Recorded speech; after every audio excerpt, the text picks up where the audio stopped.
વિદ્યાર્થી મિત્રો નમસ્તે। આજે આપણે ચેપ્ટર 1 સૂચકાંકના એમસીક્યુ ભણીશું।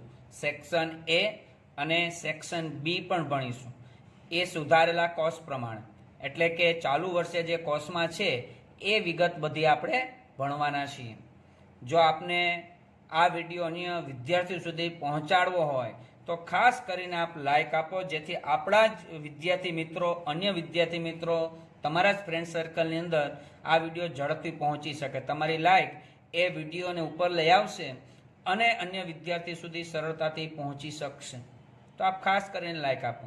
આ ઉપરાંત સ્ટેટિસ્ટિક વિષયની અંદર તમારે કોઈ પણ પ્રશ્ન હોય અને મને પ્રશ્ન પૂછવા હોય, તમારે એનું સોલ્યુશન જોઈતું હોય, તમારા વોટ્સઅપ નંબર 9919395927 પર મને વોટ્સઅપ કરીને પૂછી શકો છો।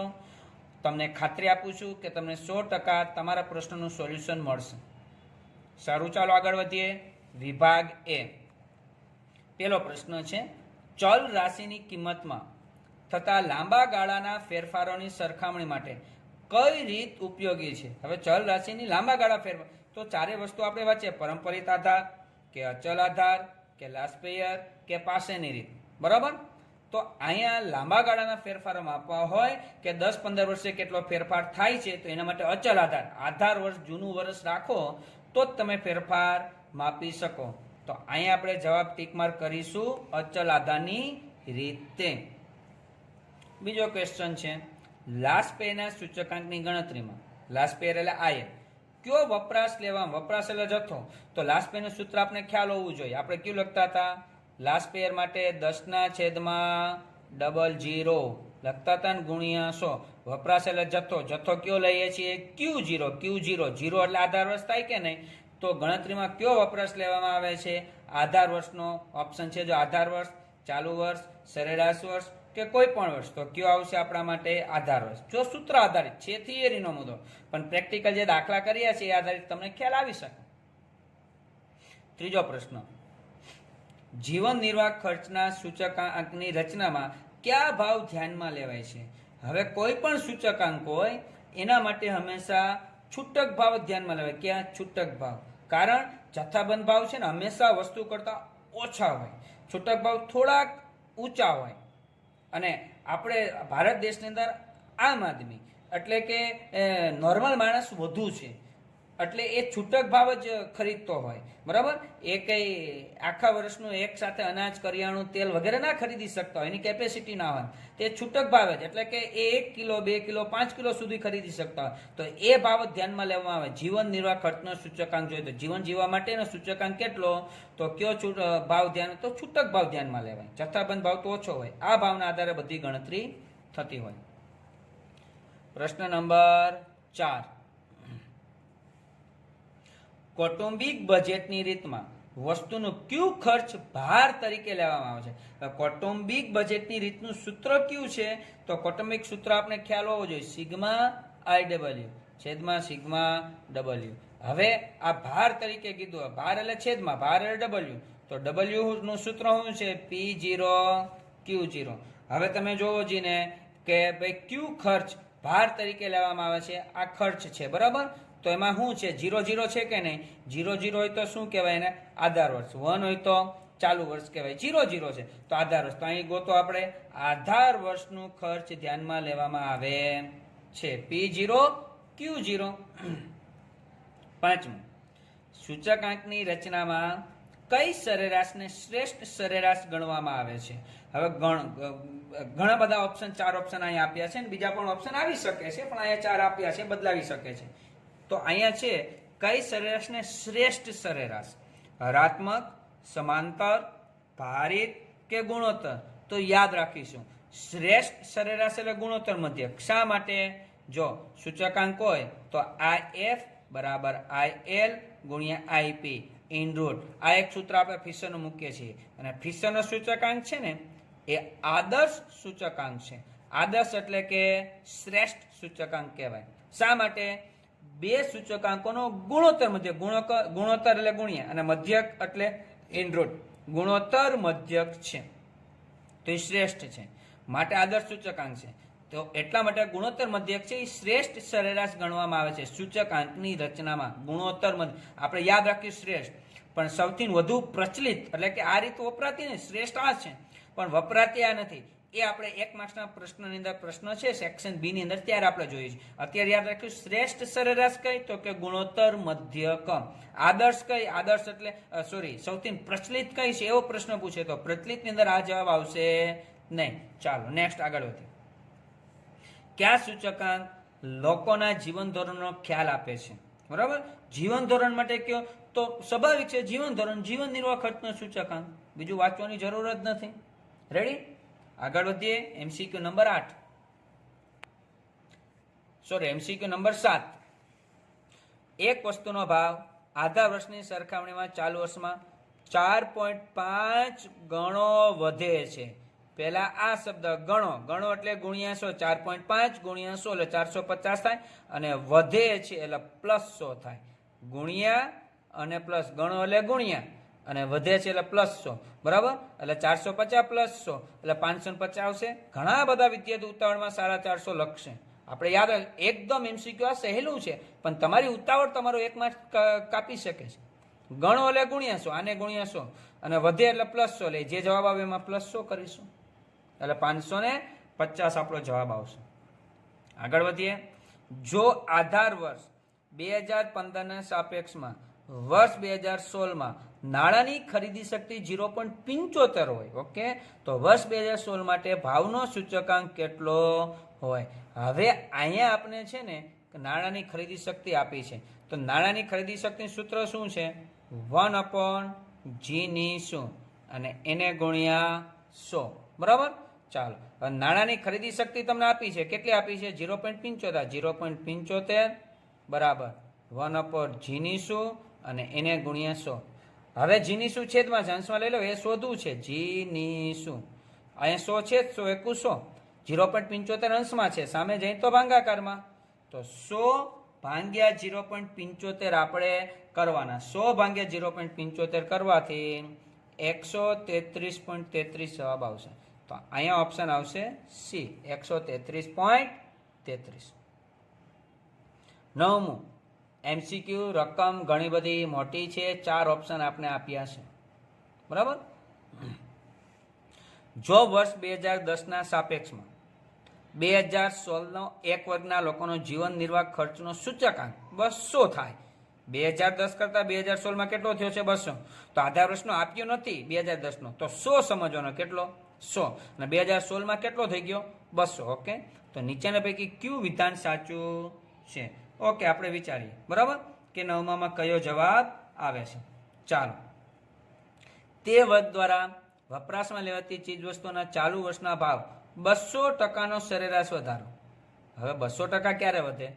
વધારો કીધો +100 થાય ને, 200% વધે તો 200 ને 100 કેટલા? 300 થાય. 300 હોય તો આ વાક્ય આવે, પણ અહીં 200 જ ખાલી થાય છે, એટલે હકીકતમાં 100%નો વધારો છે. 100 હતું અને 100 વધ્યા છે એટલે 200 થાય. જો અહીંયા 100%નો વધારો લખ્યો તો પણ આવે, એટલે એ ખોટું છે. બીજું, તે વર્ગ દ્વારા વપરાશમાં લેવાતી ચીજવસ્તુઓના ચાલુ વર્ષના ભાવમાં 100%નો સરેરાશ ઘટાડો.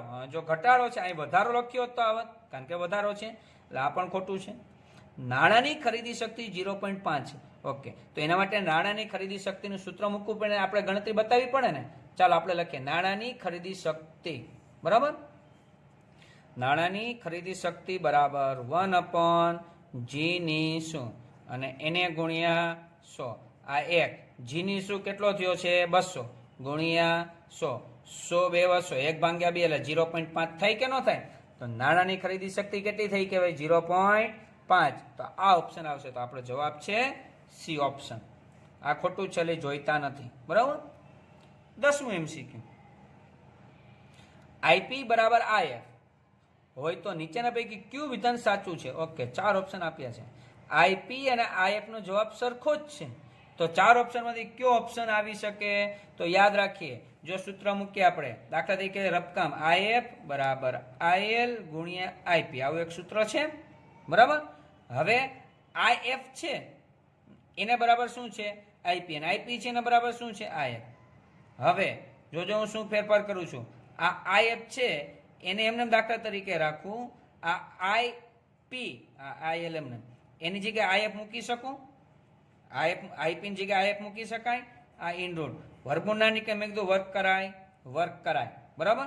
આનો વર્ગ એમને આઈએફ નો સ્ક્વેર, અહીંયા વર્ગ અને વર્ગમૂળ ઉડે એટલે કે આઈએલ ગુણ્યા આઈએફ.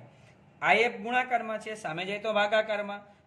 સામે તો આઈએફ સ્ક્વેર છે, આ ભાગાકારમાં જાય તો અંશ અને છેદમાં એક વખત આઈએફ ઉડે ને તો ફક્ત એક જ વખત આઈએફ વધશે. અને અહીંયા છે આઈ એલ, તો આઈએલ બરાબર પણ શું આવ્યું? આઈએફ. એટલે આઈએફ બરાબર આઈપી પણ છે અને આઈએફ બરાબર આઈએલ પણ છે. એનો મતલબ શું થયું? ત્રણેય ઇક્વલ થયા, ત્રણ સરખા છે. સી બરાબર આઈએફ બરાબર આઈપી બરાબર આઈએલ. 11મો MCQ. જો વર્ષ 2013 માટે એક વર્ગના કુટુંબોની ખર્ચપાત્ર સરેરાશ આવક 20,000, ઓકે, 2013માં 20,000 એની સેલેરી હતી, અને જો તે વર્ગનો 2013ના વર્ષના આધારે 2015ના વર્ષ માટેનો જીવન નિર્વાહ ખર્ચનો સૂચકાંક 130 હોય, ઓકે, 2015 માટે. જોજો 2013નો જીનીસુ નથી આપ્યો તો 100 સમજવાનો, 2015નો આપી દીધો. તો 2015ના વર્ષ માટે આ વર્ગના કુટુંબની ખર્ચપાત્ર સરેરાશ આવક, ઓકે. તો આપણે ત્રિરાશિ મૂકીશું, જીનીસુ અને એની સામે આવક. આધાર વર્ષનો જીનીસુ નથી, કેટલો સમજવાનો? 100. હવે આધાર વર્ષની આવક તો આપી જ છે 20,000. હવે તમને ચાલુ વર્ષનો જીવન નિર્વાહ સૂચકાંક 130. ત્યારે પ્રશ્ન છે તો ચોકડી ગુણાકાર થાય કે ભાઈ 130 એને ગુણ્યા 20,000 એને છેદમાં 100. સાદુરૂપ આપો, સાદુરૂપ આપવાથી જવાબ તમારો આવશે 13 દુ 26, 2 મીંડા ઉઠશે એટલે 26,000. તો આપણો ઓપ્શન થશે એ ઓપ્શન. રેડી? ચાલો લાસ્ટ MCQ. પાસેના સૂચકાંકનું સૂત્ર મેળવવા વસ્તુના ભાવ સાપેક્ષ P1 ના છેદમાં P0 ને ખર્ચનો કયો ભાર આપવામાં આવે છે? હવે પાસેનું સૂત્ર છે, પાસેનું સૂત્ર આપણે ખ્યાલ હોવો જોઈએ કે સિગ્મા 10 છેદમાં સિગ્મા 11 છેદમાં સિગ્મા 01 એને ગુણ્યા 100. તો ભાર તરીકે, ભાર એટલે છેદમાં શું મૂકવામાં આવે છે? P0 Q1 બરાબર. તો અહીંયા આવશે P0 Q1, સી ઓપ્શન આવશે. મિત્રો અહીંયા આપણે MCQ પૂરા છે. આપણે સેક્શન બી પણ ભણીએ છીએ. આપને આ MCQ સમજાયો તો ખાસ આપ આ વિડીયોને લાઈક આપો, જેથી અન્ય વિદ્યાર્થી સુધી સરળતાથી પહોંચી શકે. અને તમારે કોઈ પણ પ્રશ્નો હોય અને તમારે કન્ટિન્યુ મારા વિડીયો જોઈતા હોય તો તમારા વોટ્સઅપ નંબર પરથી મને તમારું નામ, ધોરણ અને ગામનું લખીને આપો. તમને જે રીતે વિડીયો બનતા જશે એ રીતે નિયમિત સમયાંતરે તમને બધા વિડીયો મળતા રહેશે. બરાબર? સારું, ચાલો આગળ વધીએ છીએ. સેક્શન બી.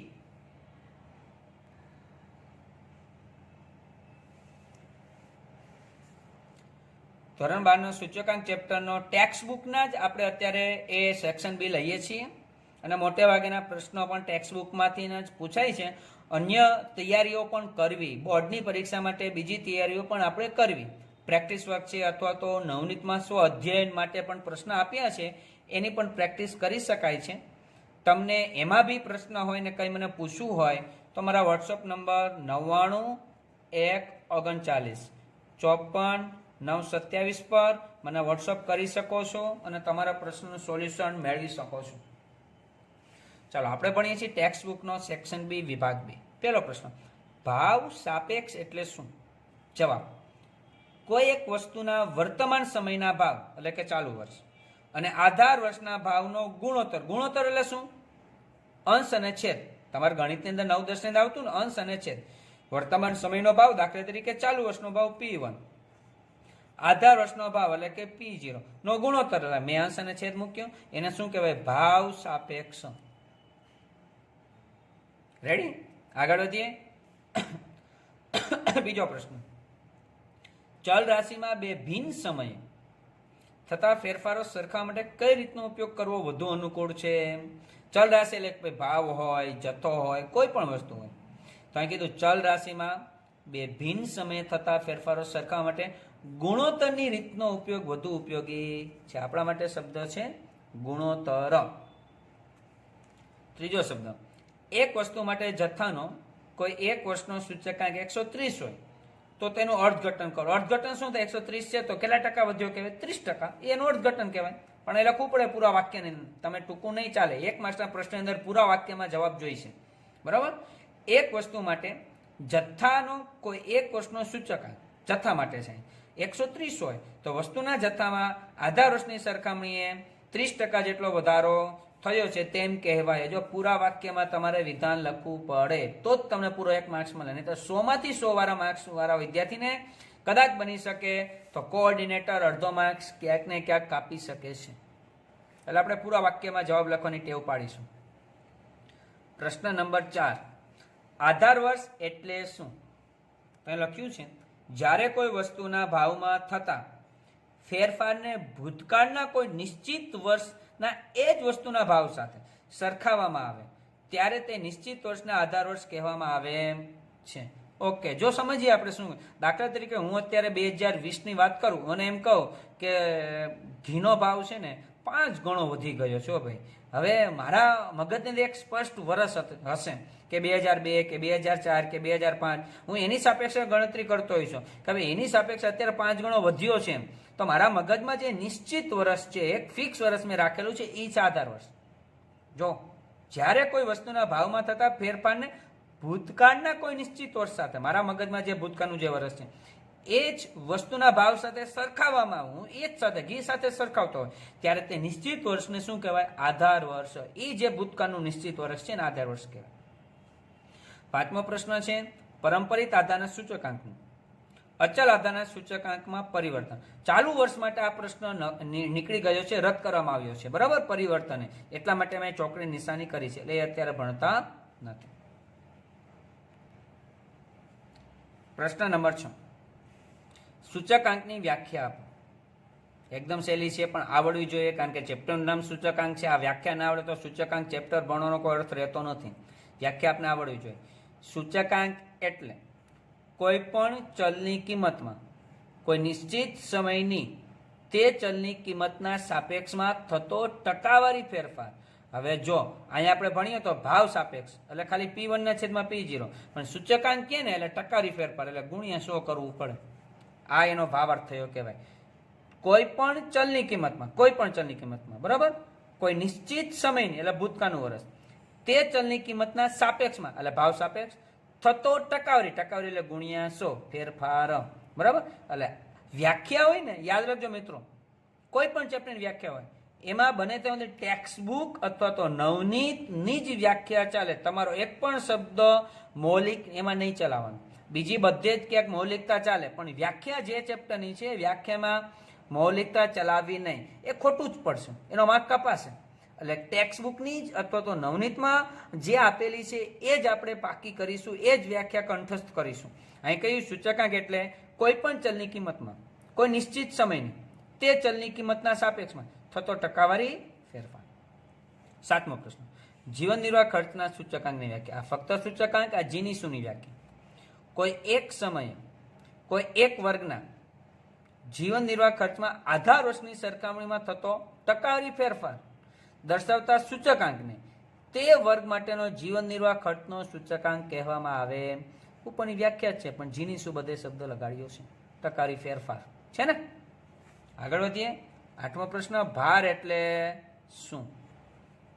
વસ્તુને તેના મહત્વના પ્રમાણમાં આપવામાં આવતા અગત્યતાના આંકને તે વસ્તુનો ભાર કહેવાય. ભાર એટલે શું? તમે દાખલા તરીકે કોઈ બુક સ્ટોરમાં ગયા હોય, તમે બોલપેન જોઈ, તમે બુક જોઈ, તમે કોઈ ઇરેઝર, કોઈ શાર્પનર વગેરે જોયું અને પેલા દુકાનદારે તમને બતાવ્યું. તમારે જરૂર બોલપેનની છે કે ભાઈ હમણાં મારે એક્ઝામ આવવાની છે નજીક, તો મારે બોલપેનની જરૂરિયાત છે વધારે, તો તમે બોલપેન 3 લેશો. પછી તો કે શાર્પનર તો એક જ જોઈ છે, એ કાંઈ 3ની જરૂર પડે નહીં. બરાબર? ઇરેઝર તો એક જ જોઈ છે એટલે એક જ તમે લેશો. તો ભાર કોને વધુ આપ્યો? તો કે બોલપેનને.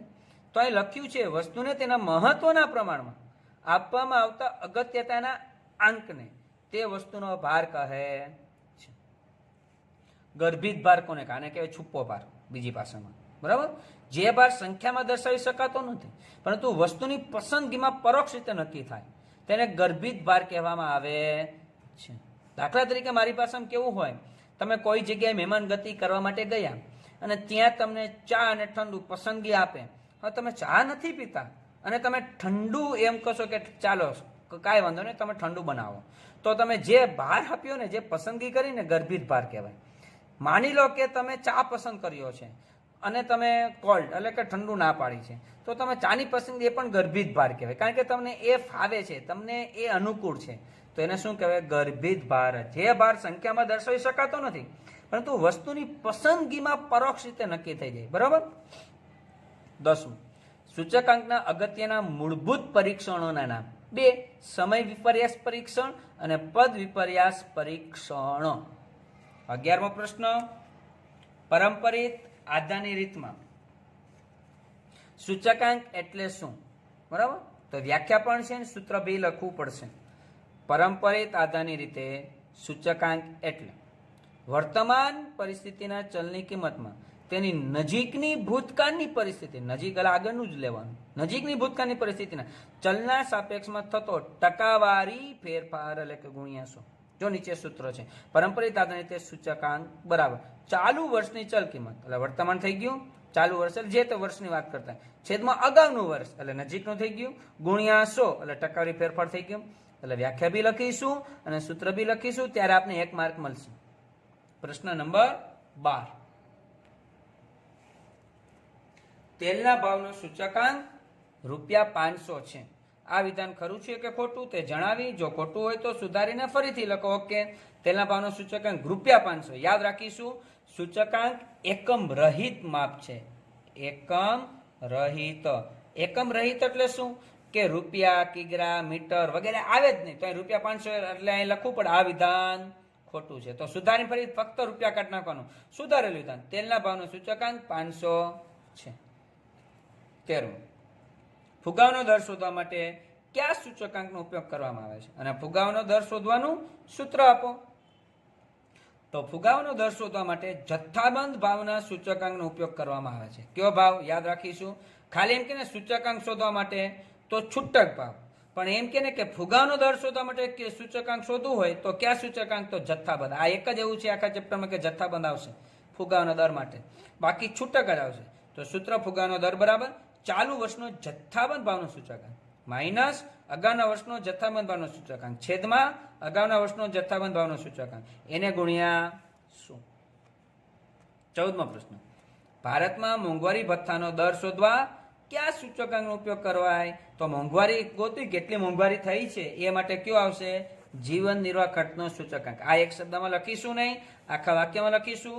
ભારતમાં મોંઘવારી ભથ્થાનો દર શોધવા જીવન નિર્વાહ ખર્ચના સૂચકાંકનો ઉપયોગ કરવામાં આવે છે. પ્રશ્ન નંબર 15. અચલ આધારની રીત અને પરંપરિત આધારની રીત વચ્ચેનો મુખ્ય તફાવત શું છે? ઓકે. અચલ આધારની રીતમાં સામાન્ય ઘટનાવાળા વર્ષને આધાર વર્ષ તરીકે લેવામાં આવે. સામાન્ય વર્ષ એટલે શું? લાસ્ટ પ્રશ્ન આપણો છે જોશું, 18મો પ્રશ્ન એ જ છે. એ વર્ષ લેવામાં આવે જે સમયના સમગ્ર ગાળા માટે અચલ રહે. અચલ એટલે એનું જ રહે. આપણે દાખલો ભણ્યા છે, છેદ સરખો જ રહેશે અચલ આધારની અંદર, એટલે એનું એ જ રહે.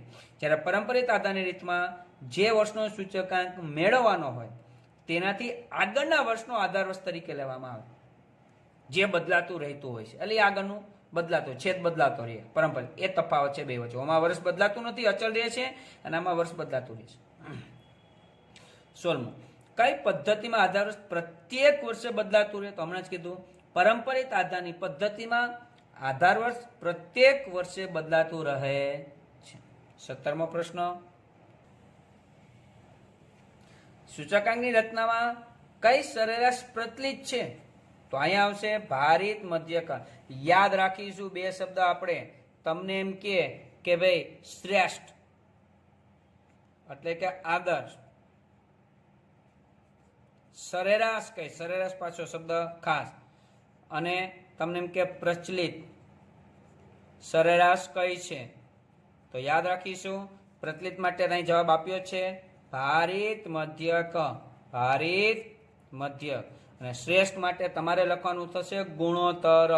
ગુણોત્તર મધ્યક. આ યાદ રાખીશું. બે શબ્દ આઈએમપી છે. શ્રેષ્ઠ કે તો કે ગુણોત્તર, ગુણોત્તર એટલે વર્ગમૂળ વાળું આવશે, એને ગુણોત્તર મધ્યક કહેવાય. અને આ છે ભારિત મધ્યક એટલે કે ડબલ્યુ વાળું જે કાંઈ આવે પ્રચલિત સૌથી વધારે આ રીત વપરાય છે, પણ શ્રેષ્ઠ આદર્શ રીત આ કહેવાય છે. હવે તમને એમ કે આદર્શ સૂચકાંક કયો છે? આદર્શ સૂચકાંક, સરેરાશ શબ્દ ના વાપરે, પણ શું વાપરશે? સૂચકાંક. અહીં સરેરાશ સૂચકાંક તો આવશે ફિશરનો સૂચકાંક. એ પણ બદલાઈના જે યાદ રાખીશું. આદર્શ સરેરાશ, આદર્શ સૂચકાંક, પ્રચલિત સરેરાશ. તો આ શબ્દ આપણે ખાસ નોંધ લઈશું. છેલ્લો પ્રશ્ન આપણો, સૂચકાંકની ગણતરીમાં આધાર વર્ષ કેવું હોવું જોઈએ? તો અહીં કહ્યું છે સૂચકાંકની ગણતરીમાં આધાર વર્ષ સામાન્ય ઘટનાઓ વાળું, એટલે કે સામાન્ય ઘટના એટલે કેવું? શબ્દ યાદ રાખીશું કે પૂર, દુષ્કાળ, ધરતીકંપ જેવી કુદરતી આફતો, ફુગાવો, મંદી જેવી આર્થિક અસરો તેમજ હડતાલ, યુદ્ધ જેવી રાજકીય ઘટનાઓથી મુક્ત હોવું જોઈએ. કુદરતી આફતોથી મુક્ત હોવું જોઈએ. એ વર્ષે ધરતીકંપ, દુષ્કાળ, પૂર ના આવ્યો હોવો જોઈએ. ફુગાવો, મંદી જેવી આર્થિક પરિસ્થિતિ એની મંદી ના આવી હોવી જોઈએ. પછી હડતાલ, યુદ્ધ જેવી રાજકીય ઘટનાઓથી મુક્ત એ થવું ન જ, એવું જ વર્ષ તમારે પસંદ કરવું પડે. બરાબર? એટલે સૂચકાંક ગણતરીમાં આધાર વર્ષ કેવું હોવું જોઈએ? સામાન્ય ઘટના વાળું. પણ સામાન્ય ઘટના ત્યાં લખ્યું છે એનાથી મુક્ત હોવું જોઈએ. આવું એક પણ ઘટના એ વર્ષે બની હોવી જોઈએ નહીં. મિત્રો, અહીંયા આપણે સેક્શન એ અને બી ચેપ્ટર 1 સૂચકાંકના પૂરા થયા છે.